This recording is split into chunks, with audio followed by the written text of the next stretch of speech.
começar falando desse papelão do Rodolfo Landim. Ontem, Rodolfo Landim, que nunca gostou de aparecer, nunca gostou das redes sociais, eis que lança um perfil oficial no Instagram. Gente, na boa, não combina nada com ele, é um negócio extremamente forçado. Quem teve a oportunidade de assistir aos vídeos nos stories, ele começa, isso é history, o nome disso é history, nossa, sem nenhuma intimidade, algo muito forçado. E aí lançou, aí botou lá no comentário da postagem, deixe seus comentários, os seus questionamentos que eu vou responder aqui, vou para uma reunião e volto em breve. Aí teve o jogo do Flamengo, o Flamengo perdeu de 2-0 para o Fluminense, e após o jogo, falei, vou dar uma olhadinha lá no Instagram do Rodolfo Landim, deixa eu ver como é que a torcida tá comentando lá no Instagram. E aí, sabe o que eu vi? Comentários trancados. Nossa, assim é fácil ter rede social, né? O cara pede para as pessoas comentarem e depois tranca os comentários porque não quer ler crítica, porque não quer ser criticado, só quer receber elogio.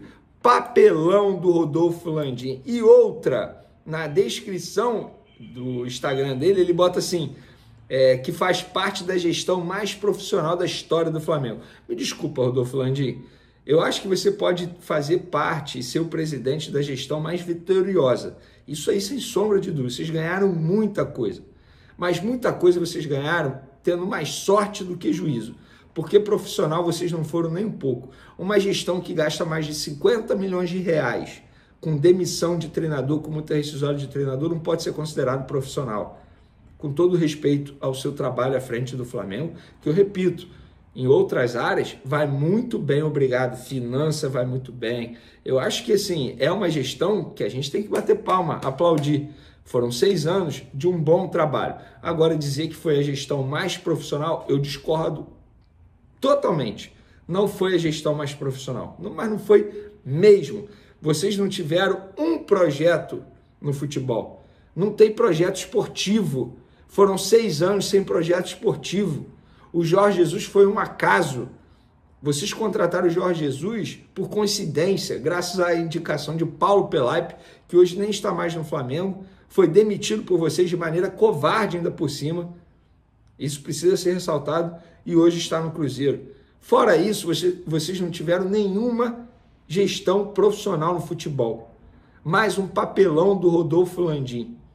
Terrível, terrível. Tal como os vídeos que ele vem publicando lá no Instagram, que também são vídeos bem forçados, bem fracos. Sobre o jogo de ontem, galera, eu não consegui fazer live nem vídeo pós-jogo, correria danada. A coletiva do Felipe Luiz, ele disse o seguinte: no primeiro tempo a gente controlou bem o jogo, sofremos alguns contra-ataques. Não foi o nosso melhor dia tecnicamente. A bola escapou muito do nosso pé, erramos alguns domínios. Jogadores que talvez não estavam tão sincronizados entre eles no meio e demos alguns contra-ataques. Fizemos um bom primeiro tempo com bastante chance de gol. E no segundo tempo, a partir do momento que começamos a sofrer e depois das perdas de bola, perdemos um pouco a força no meio campo porque era um jogo de bastante transição, ida e volta. E acabamos sofrendo o gol. Depois do gol, o Fluminense sabe muito bem se defender e ficou cada vez mais difícil de fazer gols.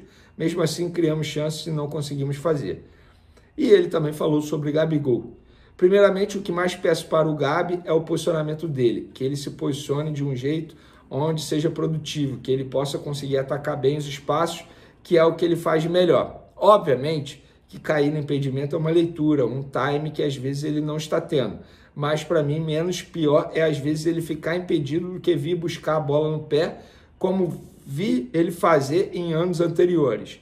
Que ele saia esporadicamente, ok, mas o mais importante é que ele guarde a posição dele, que ele entenda os movimentos que ele tem que fazer. E, obviamente, um cara que estava há bastante tempo sem jogar, esse time não está nas melhores condições, mas a tendência é que melhore. Vamos lá, sobre a leitura de jogo dele, eu acho até que está correta. No primeiro tempo, o Flamengo jogou melhor que o Fluminense. Só que voltou a mostrar aquele velho defeito. Não sabe aproveitar as oportunidades que tem, as oportunidades que cria. E é um defeito desde os tempos do Tite. Não é nem culpa do Felipe Luiz. Agora, no segundo tempo, o time jogou muito mal. E uma partida de futebol, ela tem 2 tempos. Não adianta, no primeiro tempo, jogar super bem e no segundo tempo, jogar super mal. E o primeiro tempo nem foi super bem. Foi o primeiro tempo bom. Agora, o segundo tempo foi horrível, terrível, uma lástima. Eu acho até que Felipe Luiz, eu não vou ser engenheiro de obra pronta e criticar a escalação dele, mas eu acho que o Felipe Luiz insistiu muito no erro. Deixar o Alan 90 minutos em campo foi um absurdo. Deixar o Gabigol quase 90 minutos em campo foi outro absurdo. O Léo Ortiz, ele tem que jogar na zaga. Ah, ele vai bem como volante, mas ele vai melhor ainda como zagueiro. E por falar em zaga, o Léo Pereira fez uma partida terrível. O que justifica a titularidade do Léo Pereira? Quer botar o Léo Ortiz na zaga? Ótimo, mas o Fabrício Bruno não pode ser reserva. Fabrício Bruno e Léo Ortiz, inclusive, fizeram uma boa dupla de zaga nos tempos de Red Bull Bragantino. Entrosamento, inclusive, não seria um problema. E por falar em partida ruim, mais uma do Ayrton Lucas. Terrível, uma lástima. Uma lástima. Um jogador que não consegue jogar bem desde quando foi convocado para a seleção brasileira. Ainda bem que o Alexandre volta no domingo. Dito isso, galera, eu acho que a atuação, a derrota do Flamengo para o Fluminense não interfere para domingo. Domingo é uma outra atmosfera, um outro ânimo, os jogadores vão estar no outro nível de concentração e a gente sabe muito bem que esse elenco do Flamengo, em jogos de mata-mata, parece que eles incorporam o bom futebol, que eles escolhem jogo. E eu não estou dizendo que eles escolhem jogo, apenas parece. Porque, de fato, eles jogam totalmente diferente em uma partida de mata-mata. O Campeonato Brasileiro não tem sido forte desse elenco, dessa diretoria do Flamengo há muito tempo, inclusive. Poucas vezes o Flamengo ficou na primeira colocação no Campeonato Brasileiro desde o último título do Campeonato Brasileiro, que foi em 2020. Galera, minha opinião sobre o Gabigol. Para mim já deu o Gabigol como titular. Não faz mais o menor sentido. Tá jogando muito mal. Eu esperava muito mais dele nessa partida contra o Fluminense, depois de 8, 9 dias treinando, focando apenas para esse duelo. E o Gabigol parece que ele tem 38 anos e não 28 anos. Fisicamente falando, ele não aguenta mais. Já deu. Ah, mas vai colocar quem? O Felipe Luiz, ele é treinador para isso. O Guardiola, por exemplo, lá no Manchester City, ele é toda hora, ele faz adaptações. O Felipe Luiz, ele é treinador para pensar, para planejar, para arrumar. Ah, mas o Gabigol é o único centroavante. Mentira, o Gabigol não é centroavante. Não é centroavante. O Carlinhos é centroavante. Mas eu acho que o Carlinhos não tem que ser titular. Até porque no domingo ele nem pode ser escalado, porque ele não pode jogar pela Copa do Brasil com a camisa do Flamengo, porque já jogou pelo Nova Iguaçu. O que eu penso é, o Gabigol já deu como titular. Nada mais justifica o Gabigol como titular. E o Felipe Luiz, ele é treinador para isso, ele é pago para isso, para ele pensar em uma outra alternativa, em uma outra possibilidade. Gonzalo Plata, Lohan, Arrascaeta de falso 9, Michael ao lado do Bruno Henrique, que seja. Mas nada mais justifica o Gabigol como titular. E por falar em treinador, lembra do auxiliar do Tite? Kleber Xavier foi auxiliar do Tite durante 24 anos. Ele anunciou nas redes sociais que vai virar treinador, ou seja, vai romper a relação com o Tite depois de 24 anos.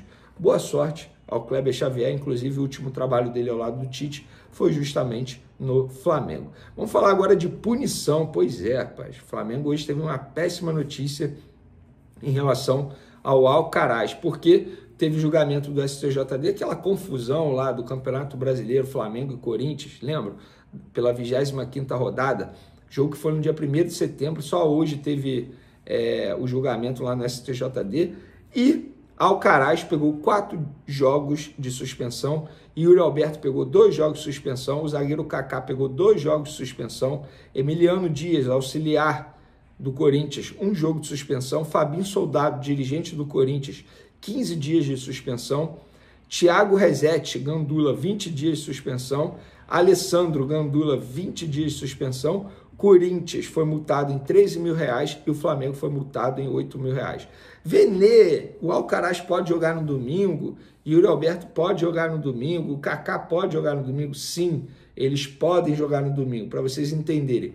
Quando a punição é número de jogos, esses jogos têm que ser cumpridos na competição, ou seja, tem que ser no Campeonato Brasileiro, no caso do Alcaraz, do Yuri Alberto, do Kaká.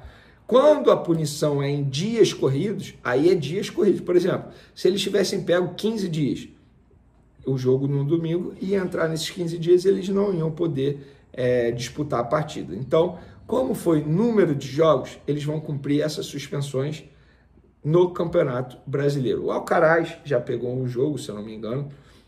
O Yuri Alberto também já pegou um jogo, o Kaká também já pegou um jogo, e aí o Alcaraz tem mais 3 jogos para cumprir. Então, péssima notícia para o Flamengo no Campeonato Brasileiro. Pelo menos no domingo o Flamengo terá o Alcaraz, que não fez uma boa partida contra o Fluminense, mas eu não vou ficar aqui criticando o Alcaraz. Ele acabou de chegar ao Flamengo, chegou na reta final da janela de transferência. Seria um erro, eu considero, da minha parte, ficar criticando a partida do Alcaraz. Óbvio, se espera muito desse jogador, que é o jogador mais caro da história do Flamengo até o momento, 20 milhões de dólares, mais de 100 milhões de reais, porém, ainda é muito cedo. Acho que pode cobrar do Alan, pode cobrar do Gabigol, obviamente, mas do Alcaraz, calma, pés no chão, vamos ter paciência com esse jogador, que não é titular, né? Até porque no domingo tem o retorno do Gerson, tem o retorno do De La Cruz, do Arrascaeta, enfim, jogadores importantes, e do Alexandre na lateral esquerda, que para mim vai ser extremamente importante.